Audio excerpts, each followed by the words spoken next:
when we think about where we go wrong often in life with relationships in the business world or personal life, it's when we get hooked by an experience or something that happens and we get a negative and emotion to it, that negative feeling. Then we get angry, we get resentful, we get hurt. Our ego feels like it's been threatened. And so then we react. And we react in not the best ways. And in the business world, it's when you can't take feedback. You snap at your employees, whatever it is. And if we could just learn in that moment to get in touch with ourselves to say, there it is, that's the feeling. I'm about to, snap. But instead, I'm going to go outside. I'm going to take a walk. I'm going to feel the sun warm my face. I'm going to do some breathing.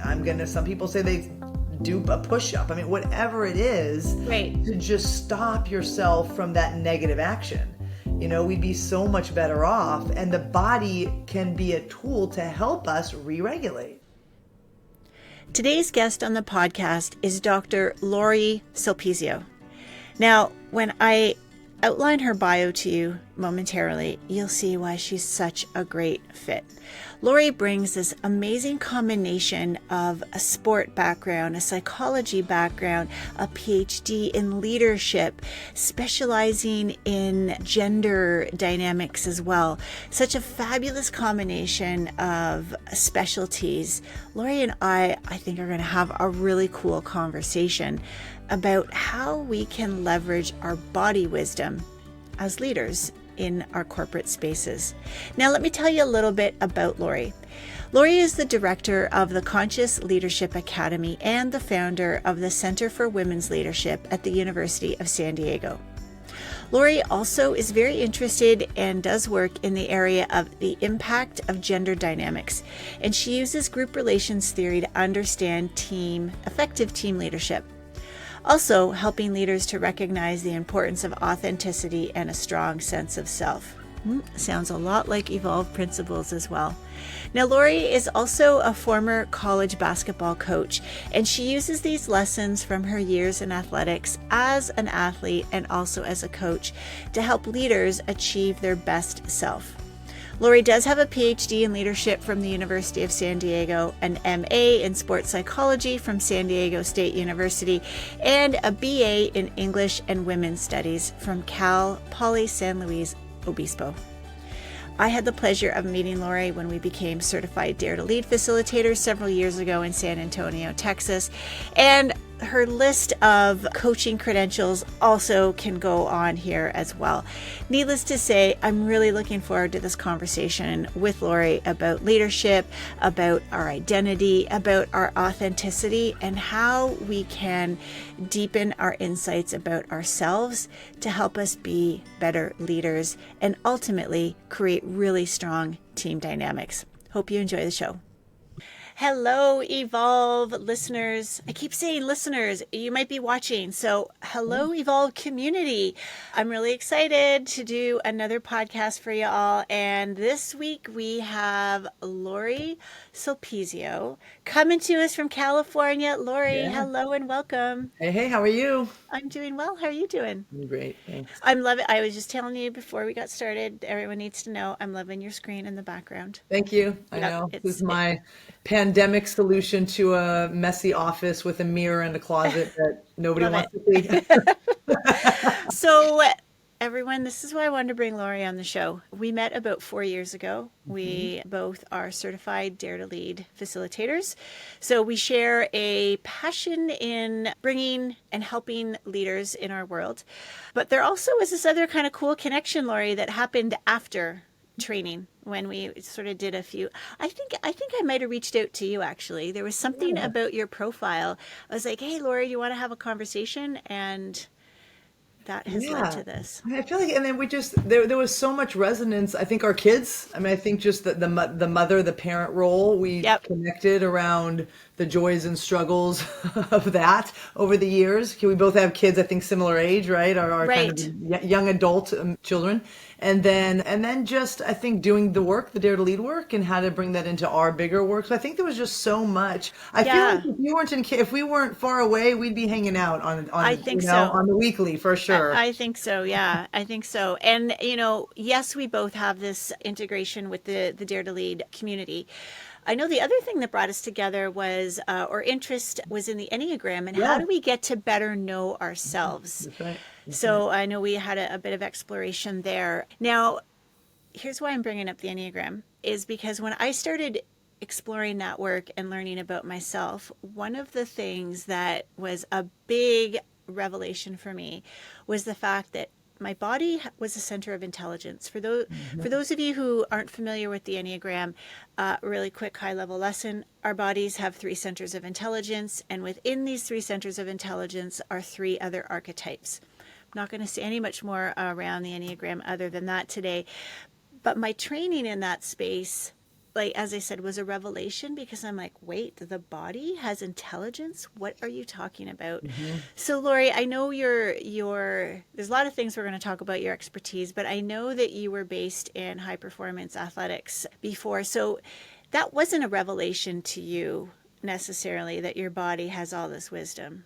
No, I mean, I was a college basketball coach for a very long time. Thought I would actually be doing that for most of my life, and that kind of took its turn. But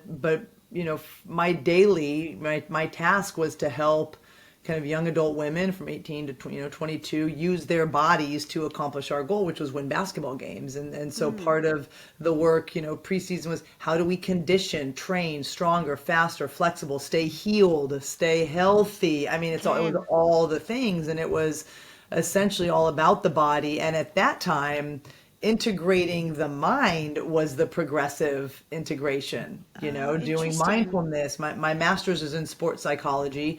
And so I always resonated with the mind impacts the body, from an athlete perspective. Right. Now, kind of with my work in leadership, my PhD research in leadership, it was the other way around. It's helping people realize the body impacts the mind, right? So there's kind of this interesting dichotomy depending on, the field and the way Right. that I've been working. Yeah. So I just realized we have another similarity. You lived yours out, but I almost went to get my master's of coaching years and years ago that had I gone that path would have taken me to the Olympics as a Oh my coach. gosh. Yeah. Anyway, that's a conversation for one day Yeah, when I'm in yeah, California. definitely. So this is really interesting. There are a lot of similarities then between the field of sport performance Yeah. Yep. and the field of cognitive performance, shall we say, like, work performance. Yeah. Yeah. And I often tell people I was just in a kind of an advanced leadership team workshop. And I told them, I said, there's not a lot of difference between helping people on the court or the field or the, conference room or classroom. I mean, it's the similarities I think are so much, and it's really helped me. I think it's helped me, and I see often my leadership work through the lens of athletics and of sport and fitness. But I think there is a great integration, and the body is a big part of that. Bringing the body into the leadership space, into the conference room, into a classroom, into Right. is I think a manifestation of that like really nice marriage. Now, athletes get paid obviously because we can see their body doing the work. And I love sports as well. And I always find the best athletes, you can also see them integrating the brain, like their mind. And, you'll hear it through terms like they can see the play before it happens, or they're setting each other up and, they see the pass before it happens. So a great sports performance involves the mind, the body, and the heart, meaning they can build good relationships. They're there for the team. Let's talk a little bit about performance in the meeting rooms all across North America. What centers of intelligence are we emphasizing most in those arenas, if you will?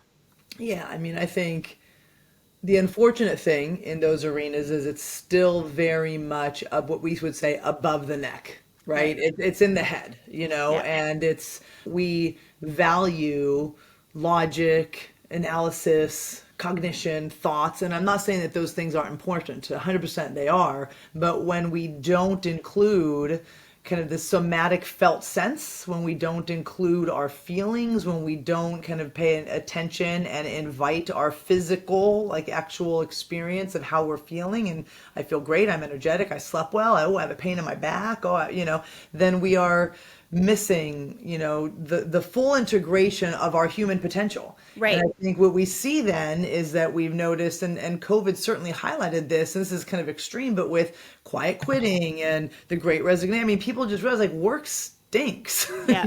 Like I don't want to be here. I don't want to do this. I don't want to sit in a car and drive, commute to work when I realize I can work from home and get up and take walks and be outside. I mean, all of that was very embodied and somatic, right? And I don't think we see it that way. So there's that piece of it. And then there's the piece of using the physical body as a tool or a cue to make better decisions, to connect, sort of more deeply with others, to be more thoughtful and reflective. And when we prioritize logic, analysis, everything in the head, we lose a whole, like you said, center of intelligence that would help us, I think, in navigate some of the challenges that we see over and over again. It's like, when are we going to learn, right? Yeah, and so this is where my Enneagram training opened my eyes to it. And by no stretch am I saying that school of thought is the only one that integrates this concept of your body having wisdom. In fact, the more, it's kind of like when you buy a red car, you see a red car everywhere. Yes. Yeah. I'm seeing more and more examples of it. That's why I started this podcast. That's why I wrote my book, is realizing how disconnected I've been, really as a matter of survival Right. in this world, to really stay up here. Yeah. So we're going to talk a little bit then today about our body as a place of wisdom. Absolutely. And can we just start? We're just going to start generically about your work as in the leadership space. How have you helped leaders bring this embodiment into their leadership? And just, if you have any anecdotes or things that ahas that they've had, revelations that they've had when they can be more embodied. Yeah, great. So a couple different ways. I think I would say sort of my initial gift to leaders and how I always start is working with self-awareness and trying to find authenticity. And I think we do that by thinking about who we are in the world. And it's not just knowing ourselves in terms of, how we make decisions and how we think, but also, again, how we feel, how we show up, the clothes we wear, how we present ourselves physically to the world, what we do to regulate our, our nervous system when we get frantic. How do we regulate stress? And so there's this whole kind of depth and breadth to the process of becoming self-aware that includes the mind, the heart, the body, the gut. I mean, all the parts. And so I always start there. I mean, I think I tell people, if you don't want to start with self-awareness, you're going to need another, find somebody else, because I don't think we can do good leadership without first at least finding out if we've got this baseline of awareness around ourselves. And that includes the body. And so how do we do that? Often we do something like a body scan, right? Where you start at the feet and you work your way up just in kind of a quiet, grounded place. And you're focusing on your breath, but just allowing your body to tell you what's tight, what hurts, what aches, what feels strong. Right. Go ahead. What were you going to say? Are you a body type, Lorri? I'm an eight. So you're body type. I am. So And here's what I find interesting. Yeah. I'm not a body type. And so before I became much more aware of all this stuff, when people would say a body scan, what was going on in my head was like, okay, sure, I'll do a body scan. And I'm like having this visual picture of like a lightsaber going through me. Right. And all that was going through my head is, am I doing this right? Is somebody going to come tell me if I'm doing this right or not? Right. So I couldn't even understand what the hell a body scan actually meant. Totally. So it's so funny. So then what I tried to do is start really slow and really guide people through it, and help. And and even say, if you're kind of lost in this notion of a laser running up and down your body, just right now focus on the breath and what it feels like coming in your nostril and out your mouth. Just take a moment and just feel what that feels like. Right. Now, just feel your neck, because, feel your neck. What does it feel like? And most people do. Most have tension in neck and shoulders. So that's a quick way to oh, I see. Now go back to the breath. So there's a guidance to this kind of work, right? You can't just tell people. Interesting thing I'll tell you about the Enneagram. I'm a 8 through and through for any, listeners and watchers know. But I have a little bit of shame about being an 8.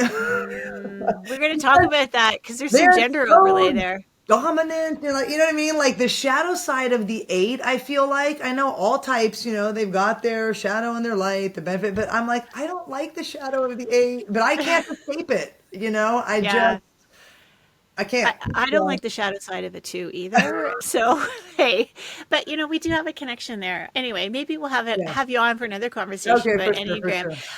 I asked that because in our Dare to Lead work, that was again another eye opener to me Yeah, around the importance of integration. yeah, And I know there's some exercises in that work where we have to pinpoint emotions. yeah, yeah, I was like, what am I missing? yeah, yeah, I'm looking for around other people. So I guess that's the first sort of piece about leadership that it sounds that you've been bringing into your programs for a while, given your training and that like hmm you've been using very connected, it sounds like, to hmm your body and the signals or the cues in your yeah. body.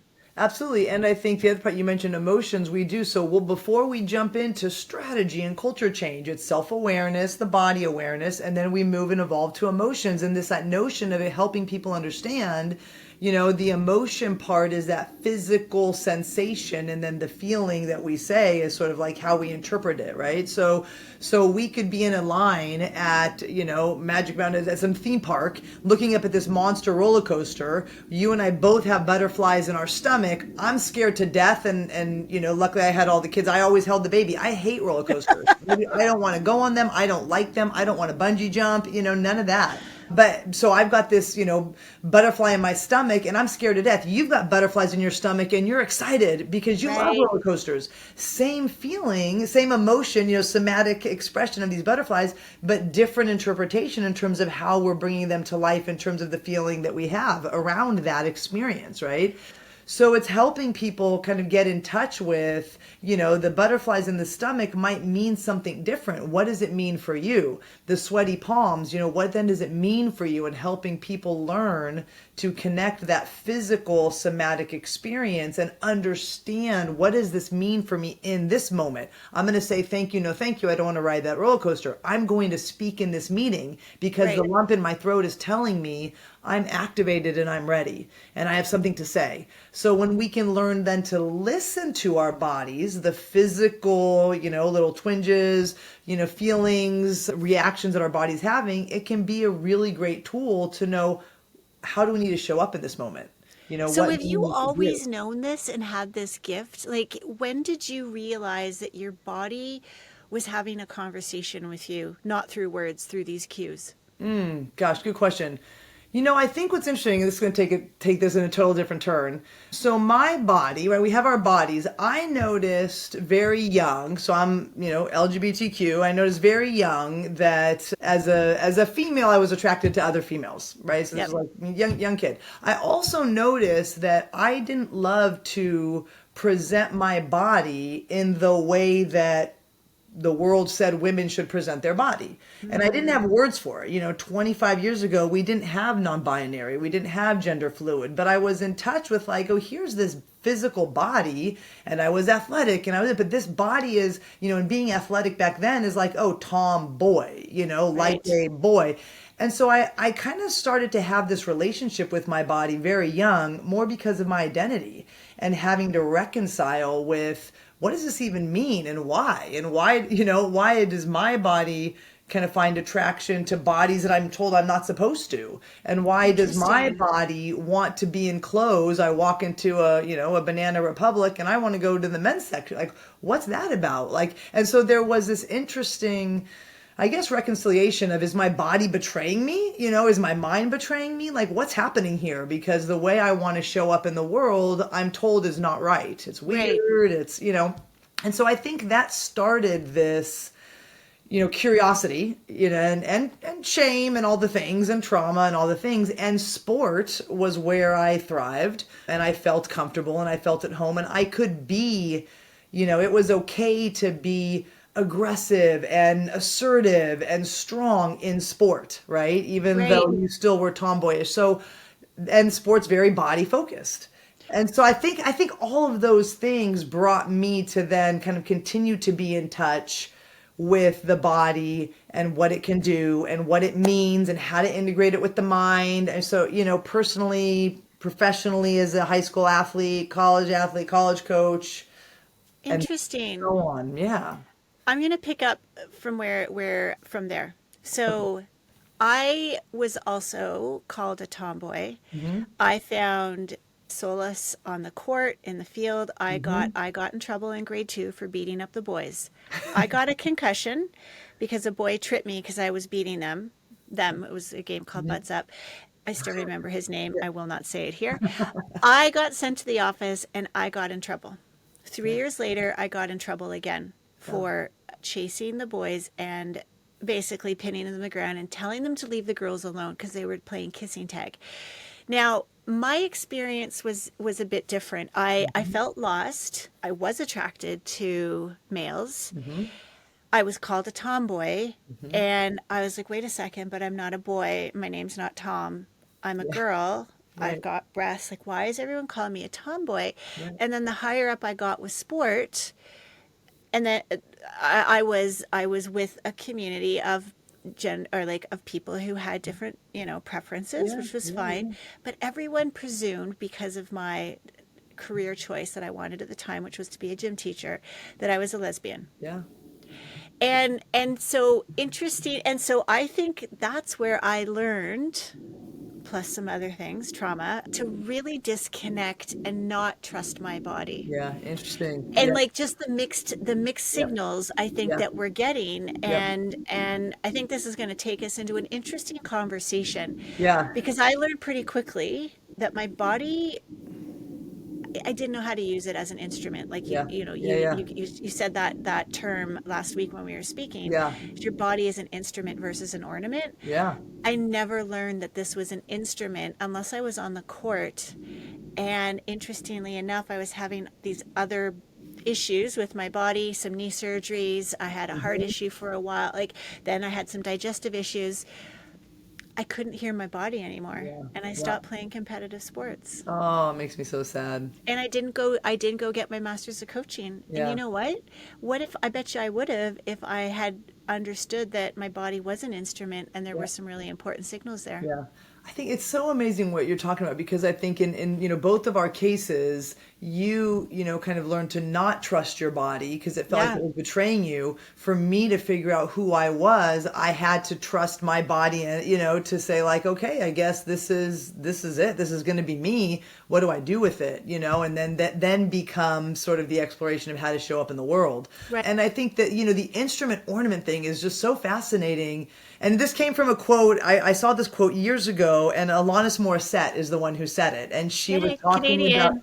yeah, yeah. And she was talking about she started to be, or was it was Runner's World or something. She started to run marathons or started to run. And she said as soon as she realized that her body, she could use it as an instrument and not as an ornament, she felt free. And it was then she felt like she could run and her body could be strong and just she could celebrate that, not how it looks. And I think for me, interestingly, I never fit the look for a female. And back in the 80s, I mean, it's different. I mean, again, it's Yeah, different it's now. different I think now. it's amazing. I don't think it's by no means perfect now, but I often wonder, what would it be like to be 15 today? If I was me today, like, would I be one of those people who would kind of be having the courage to come out at that point? And then it was very different. What I knew was I didn't fit the mold. It wasn't right. And so I had to trust my body to be like, all right, well, I mean, I trusted my body, not the world.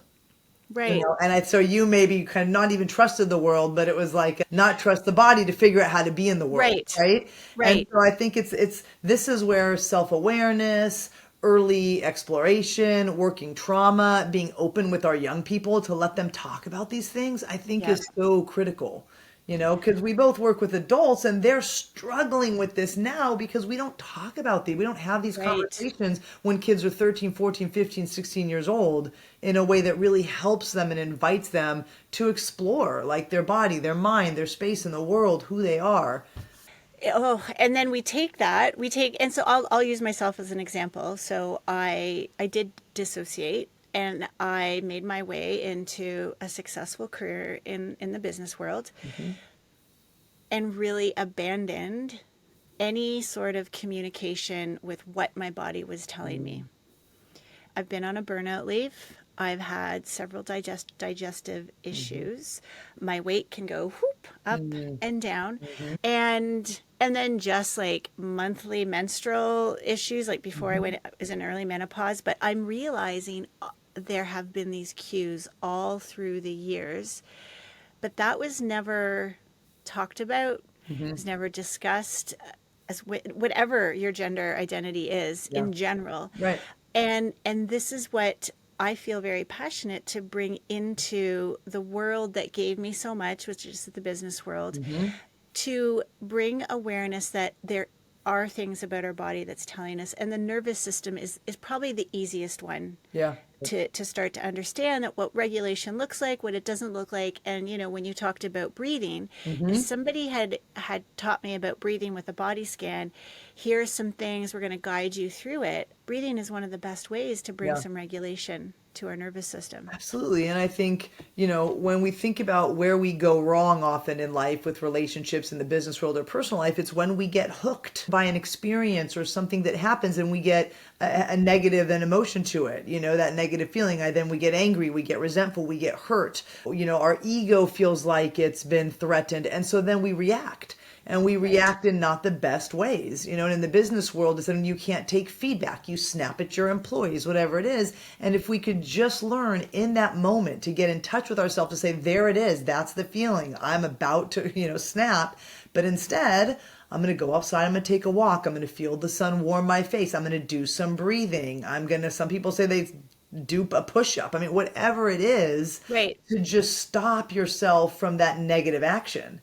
You know, we'd be so much better off, and the body can be a tool to help us re-regulate. Right. You know, and we just need to learn, I think, how to do it and value it. You know, and recognize that a lot. I mean, what I just did is I just buried my head, did more work, did better work. You want that done? Oh, great. Let me do that. That's right. Boundaries? No, I don't say no. I'm going to just take on more work.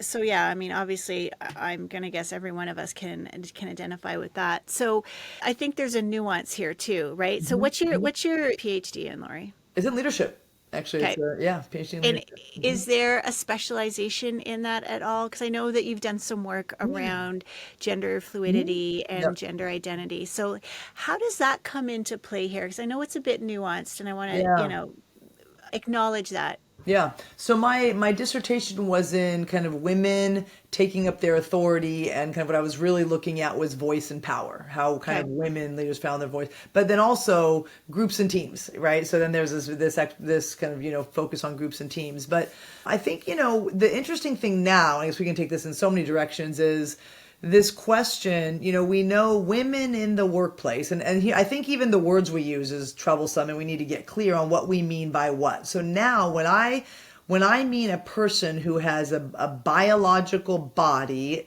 that is born female, so to me that means ovaries, uterus, vagina, will grow breasts that have the capacity potentially to make milk, they won't grow facial hair, that's what I would say, you know. There's obviously a range even within females, right? But that was what I call female, then male, kind of the other. And then man, woman, I think I'm in the process of being open to understanding, what does that mean? What does it mean to be man, woman in the world, right? Because that's, I think, where we're getting a lot of pushback on the boundaries to explore that as a society. So wait, before we go there, so female, male, man, woman. They're not interchangeable. No, I don't think so. I think Can you that's just describe that a little further? And I think if we could have them not be interchangeable, it could be useful, right? So for example, like I am a female. I have my partner and I, my ex-wife and I birthed the 4 kids. I nursed them. I mean, so I physically got pregnant, gained a ton of weight, birth 4 kids, right? So to me, I am in touch with my femaleness for that. My pronouns are she because I identify my pronouns with my body and my bio-representation of my sex, right? So I'm a female.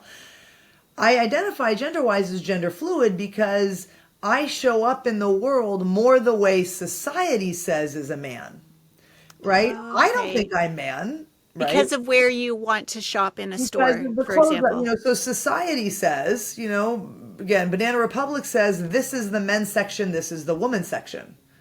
I go into the men's section Does that make me a man? I don't know. I mean, like, Right. I wear short hair. This is actually the longest my hair's been in a long time. I'm kind of playing with that right now. So I have a lower voice and I am sporty. Now, again, why is sporty like a man, right? Right.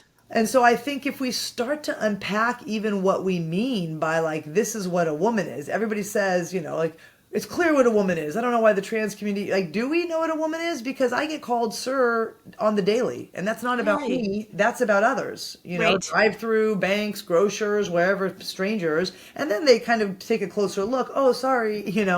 But again, if it's so clear what a woman is, then why do I get called male? So I just say that because I think we all need to just be a little more open to acknowledge that we don't, when they say it's obvious what woman and man is, it's so clear. Is it though? It's not. Is it though? So when a trans person says I'm a woman and we say, you have a male genitalia, no, you're not. It's like, is it though? Like, what does that mean? How do we kind of make those distinctions? Now, maybe can we have a male woman? I mean, now it gets crazy a little bit, right? So, I mean, that's not where we're going. But I think just understanding the complexity and the nuance and that we don't have all the answers, I think is important. Right? I think it's And, important. I'm seeing there's a connection here. If as a society we've been kind of disconnected from our body, Yep. well, kind of a lot, Yep. this whole fluidity, gender fluidity, is going to be a lot more difficult for us to understand, Yeah. to feel, and to embody. Yep. I asked my son at one point, I'm like, am I non-binary because I was a tomboy as a kid? Yeah. And he's like, well, do you like, who do you like, who are you attracted to? Do you feel like a man? I was like, no, I feel like a woman. Right. Shout out to Shania Twain. And he was like, well, no, you're female.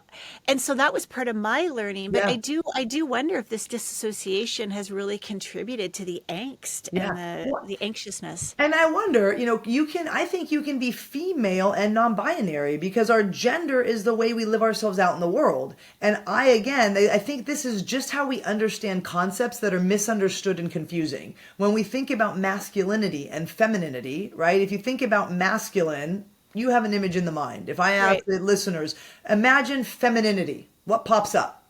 Maybe Barbie, maybe, who, whatever, right? Yep. Extreme, stereotypical feminine. So then, and we've attached that with woman. So it's conceivably, I think somebody could be a male, but be feminine because that male gravitates and feels more at ease and, connected to expressing themselves in the feminine way.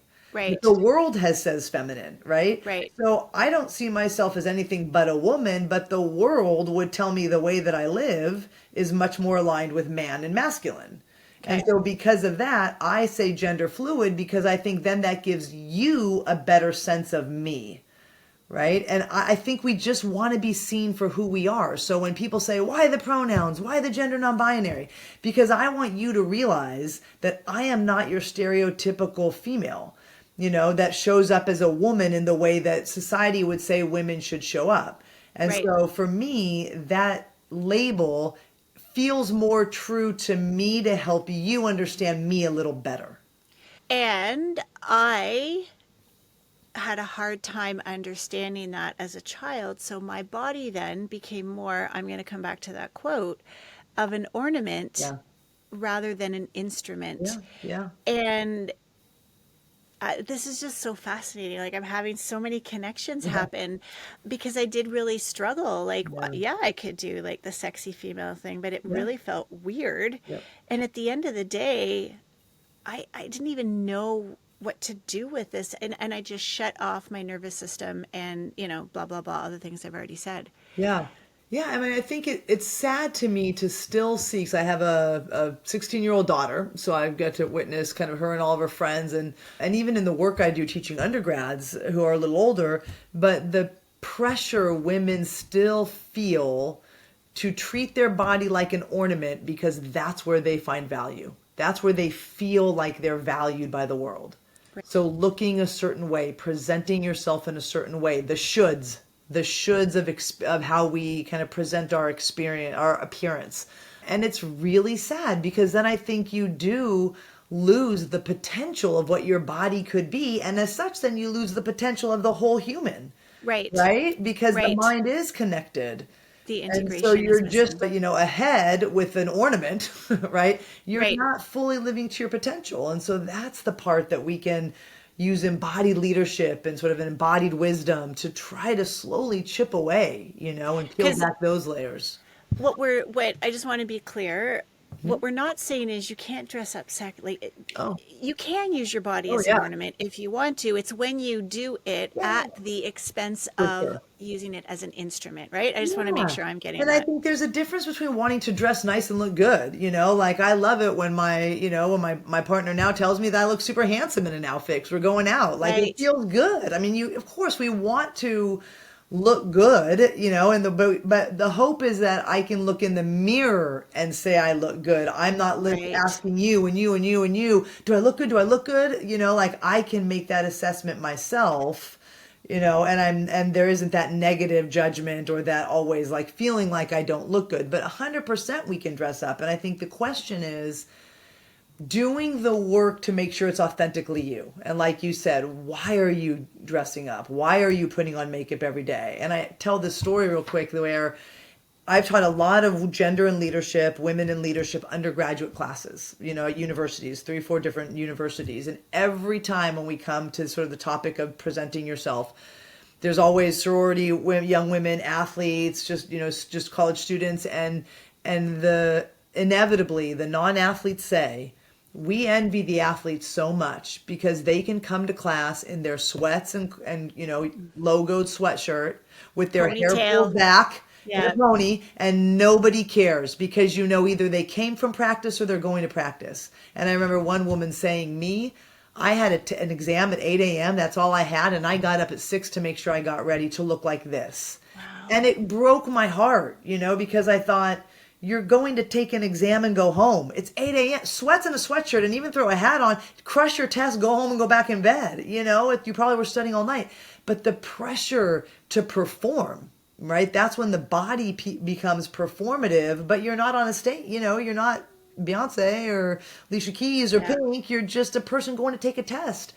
That's where I think we get into trouble. And that's where we need the guidance to kind of do that inner work to say, for what reason? What's my intention? What's the motivation of getting dressed up? Is it for me? Is it for the world? And can I look at that? And so, how have men's bodies, am I using the right term, male or male Oh body? yeah, male, maybe. Yeah, male men.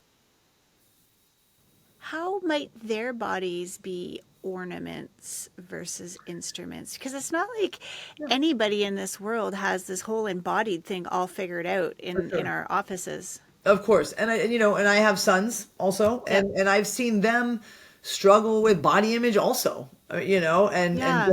going pre-puberty and all that stuff. So it's not exclusive to women. I think the different, and certainly we see men as ornaments and all of our male superheroes and the models and the, kind of those things. So it's Yep. present. The difference though, when you think about, say, professional life, organizational life, the media, men, the value for men at their body doesn't stop there, Okay. right? Where the value for women often stops at their body.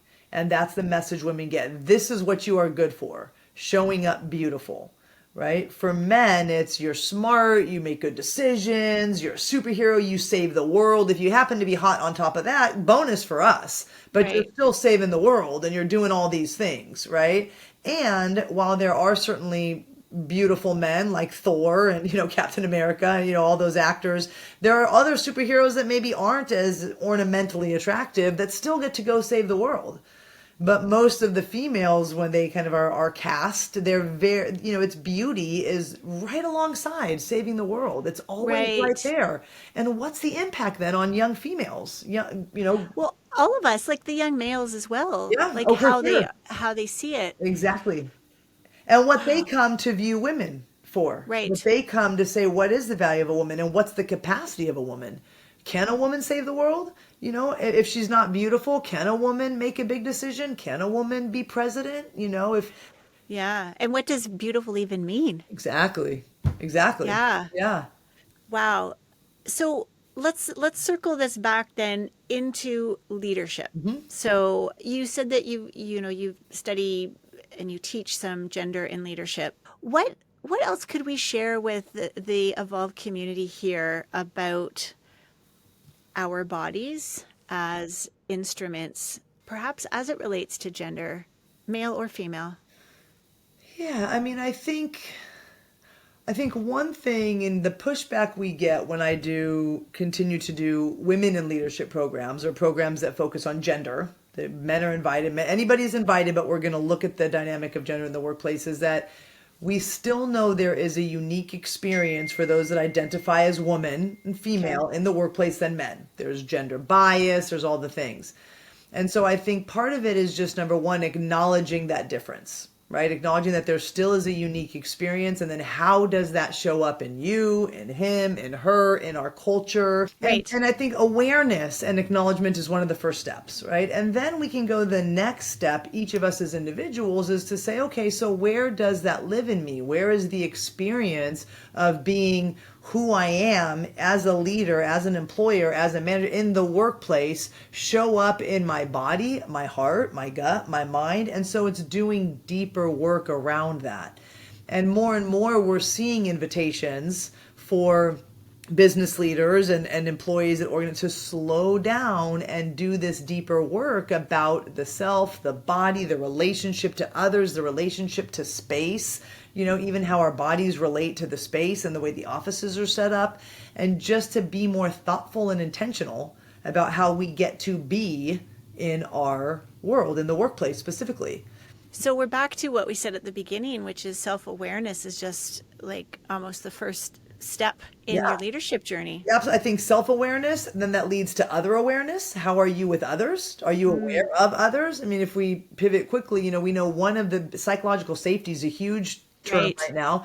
One of the components of teams that have psychological safety is what we call average social sensibility, meaning you can sense what others are going through Right. and you acknowledge it, right? So yeah, Is that kind of co-regulation in some ways too? I think so. I think it's sort of similar. It's the fact, again, I'll come back to the fact that our nervous systems are always communicating. Yeah, that's right. And if it's either saying, "Oh, you're okay," or "You're not," or "I'm not quite sure," if that goes unchecked and you don't do your own work, so to speak, Yep. that social sensibility is going to be I'm trying to think of a proper word to use. It's going to be off Yeah. if you haven't been doing your own work Yeah. or you've got some unresolved trauma. Absolutely. And the way that I see co-regulation from a leadership perspective too is a term that I call holding steady. So you notice that your team of direct reports it's chaos and it's falling apart. Everyone's stressed, high time. How do you then hold steady in your body Right. to then create the space for them to work the chaos that they're feeling and hopefully come back to center, right? The idea isn't that with emotional intelligence all the time, it's not that we get to spew sloppy emotions and, lose ourselves in chaos all over. There still is emotional professionalism. Right. But the idea is, as a leader, I'm going to acknowledge that I can notice that you all are just, at your edge right now. I understand why. It's a stressful time. We've had a couple decisions that we don't like. What do I need to do to stay grounded and connected so that Right. then I can support you as your leader, as your manager, director, your boss, helping you move through this process to then get back to center? And what does that mean for us? Do we as a team need to go take a walk? Do we need to take a break? Do we need to stop? Do we need to stand up and wiggle it out? Do we need to, sometimes truly it's get up and everybody yell. Just let's scream because we can't say what we want to say to our bosses. So we're just gonna, but again, it's using the body to help others regulate. But if I'm out of whack as the leader, they're going to stay out of whack. So when we co-regulate, it's that kind of relationship piece. Exactly. And so what I want to acknowledge what you just said there is when you stay grounded and centered as a leader, it doesn't mean you solve or fix everybody's problems. Right, right. And it's coming back to the body. How can we bring ourselves back to a place where our emotions are not turning off this executive functioning? So Exactly. shaking, like you said, just Yep. even if you just shake, I always say in workshops I lead, I'm like, sitting is optional, everybody. Yeah, yeah. And very few people even, I think, consider that an option. Right. So let's say let's get really practical for a second. You're that calm, grounded leader. We've just had some really frustrating realities we've been talking about. And let's say I come to you and I'm really stressed out. Lorri, but, like, what about? How can you make that real? How can you just co-regulate with me in that moment? What would that look like? Yeah. So one this kind of piece of advice that I got was this idea is that the hotter the environment, the hotter the issue, the cooler the tone has to be. So if somebody comes into you and they're speaking fast and they're speaking loud and they're speaking because they're agitated, you really then need to take a slow breath. You need to slow down and get to this, this cooler, more calm space to say, and perhaps it's, I see you're really frustrated, and I wish I could make it go away and I can't. And part of it, you mentioned we don't fix. First of all, we can't fix. We often aren't fixing. We think we're fixing, so it makes us feel better, but it's a fantasy, right? But we can validate. We can help people be seen. And so I can see you and say, I can see that you are just at your edge with frustration and anger, and I understand. This is tough. Yep. This decision it came from above all of our pay grades, and I don't like it either. Yep. But then it's this kind of, again, conveying confidence. So you're validating, but then conveying confidence but we trust our organization. That's what we're going to do. And we're going to figure out how to get through this and navigate it together. And so then just that, even just that tone, that pace, even, they'll probably take a moment. And the invitation can then be, when you're ready, let's talk about how you think we can navigate this. It's not going to be easy, but I'd love your input. And you cannot do that in its fullest embodied form without taking the breath 100%. And telling your own nervous system, we're okay. That's right. That's right. Because you will, if you don't do that, you're going to match that frenetic, angry, resentful energy. And then it's just going to be, then it will be a situation, a conversation of anger and resentment. That's not helpful. And an anger and resentful conversation isn't useful. Now we can have conversations where we acknowledge our anger and frustration, but if there isn't some grounding in that space, right, it's just going to be lost up in this kind of, disembodied. I don't think we've said that word yet. The disembodied, all up here, all crazy, angry, resentful. We're not going to then have any way, again, to be, the best way I can say is to be in your centered place, which is where you can then act, in the best way possible in that moment. And that's the missing piece that if we could bring into meeting rooms to help bring that, charged energy back into a grounded place. That's right. That's right.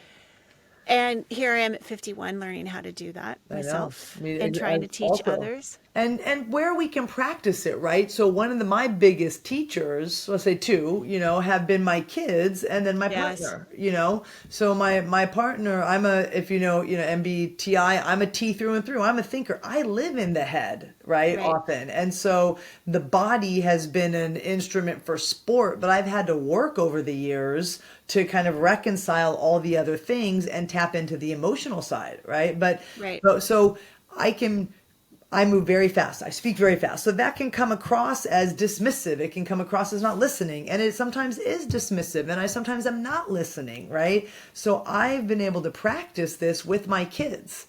When they come and tell me something, or I get that status report that there's 5 missing assignments that I told you, on Monday to turn in on Tuesday, and now it's Friday, instead of grabbing my phone and sending that hate text, you're grounded, right? Yeah.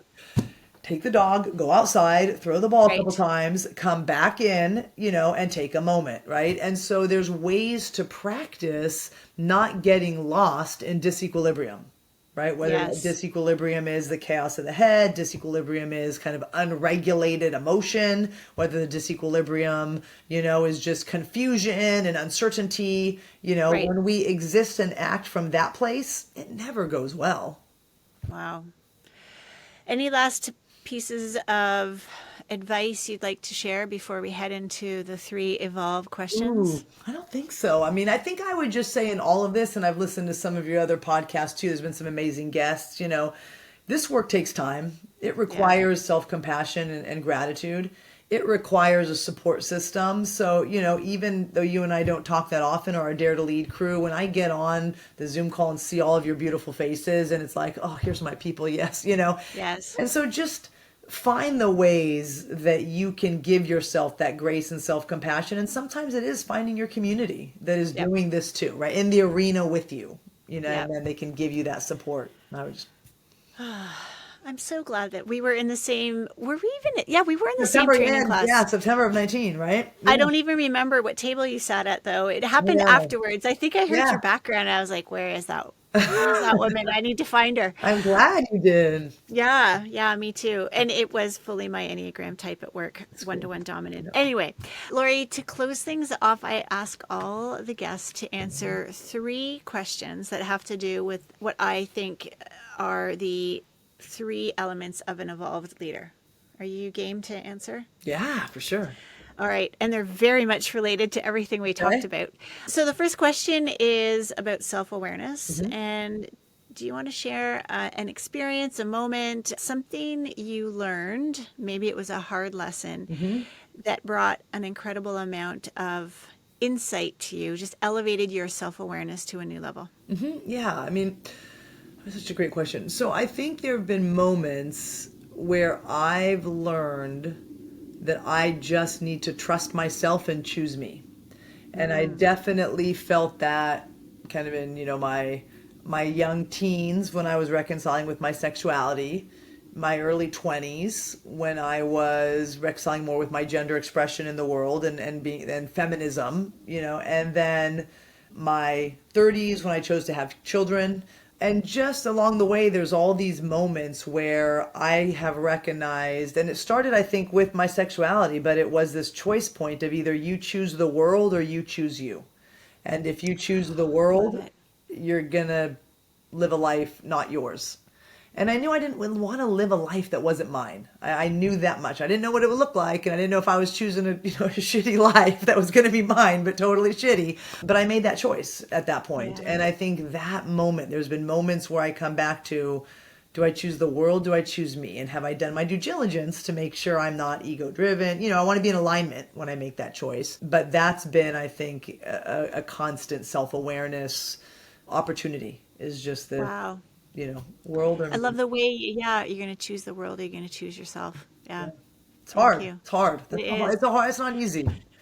Which is why you need the community and you need self-compassion. That's right. Yeah. That's right. All right. Second question. Is there a practice? I know you just said you take your dog, go for a quick walk, but is there another practice or ritual perhaps that you have that helps you stay in more of a regulated state? Yeah. I mean, being a body type and a former athlete, and I still think I'm an athlete. My body might say otherwise, but my mind still thinks I'm 26 and ready to do it. You're just in a different division, Lorri. That's all. You're in the master's division now. Senior division pretty soon, right? So exercise is huge for me. I can tell if I don't do exercise, and I've had to reframe what that looks like over the years based on time and injuries and stuff too. But I know for sure I am incredibly deregulated if I don't have consistent exercise. The other thing, which is kind of different, is that I start my day at some point reading something that I consider to bring me wisdom or thought, like a poem, or just pick up, Walden Pond and just read that, or pick up something that is not so much even like the leadership-y books, but something more poetic, inspiring, philosophy, and just try to connect to something bigger and deeper than my to-do list. So something that invites me to contemplate, kind of that contemplation practice. So I would say those 2 things are what I do. Yeah. Wow. And then third question, a song or genre of music that makes you feel connected to something bigger than yourself.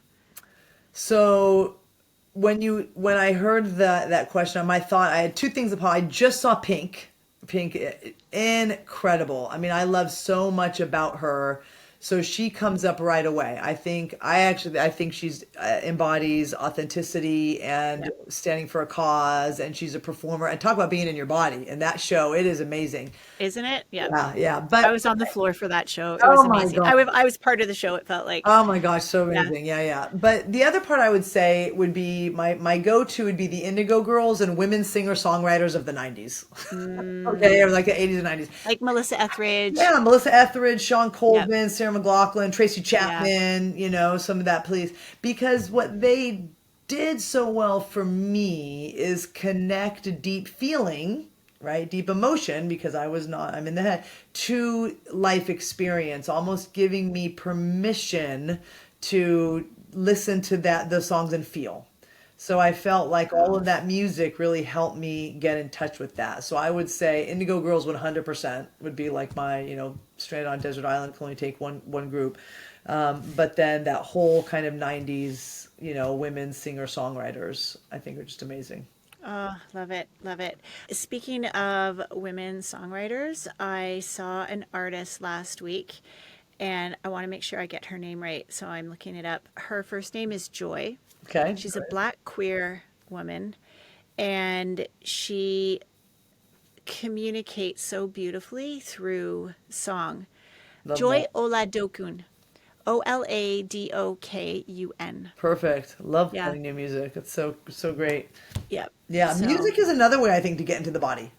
Right? I mean, I think music, we didn't really bring it up, but agreed. I would say that would be that'd be a whole nother awesome podcast, is just thinking about music, from a musician standpoint, and not So just true. what they do on stage, because now all the performers, most of them, many of them, you know what, many of the women, I say too, are very embodied on that stage.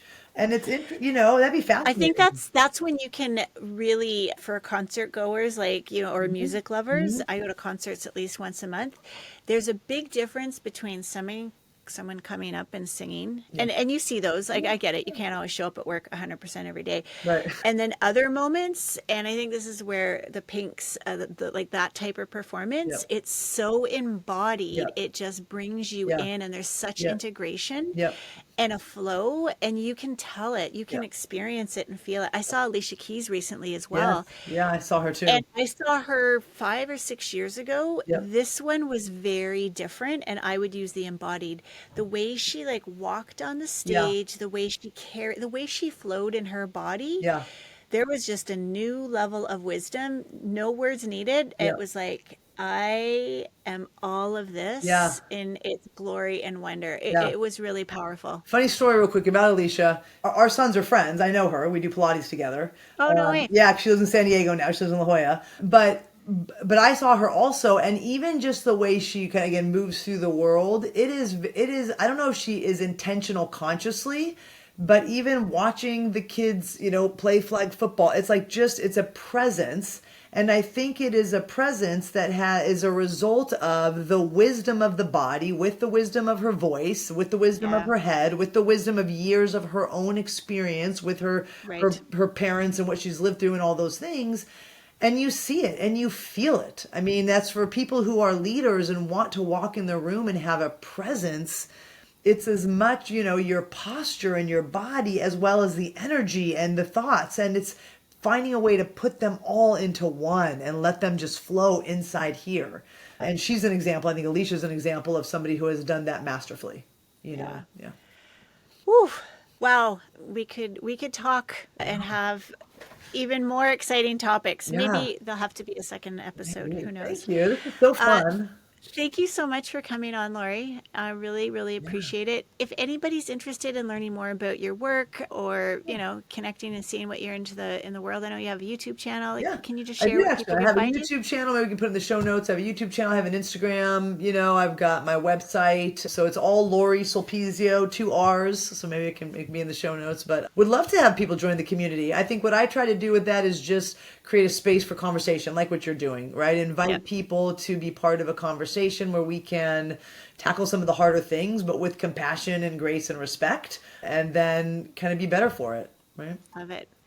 Thank you so much, Lorri. And thanks to everybody for tuning in. We'll see you again on our next episode.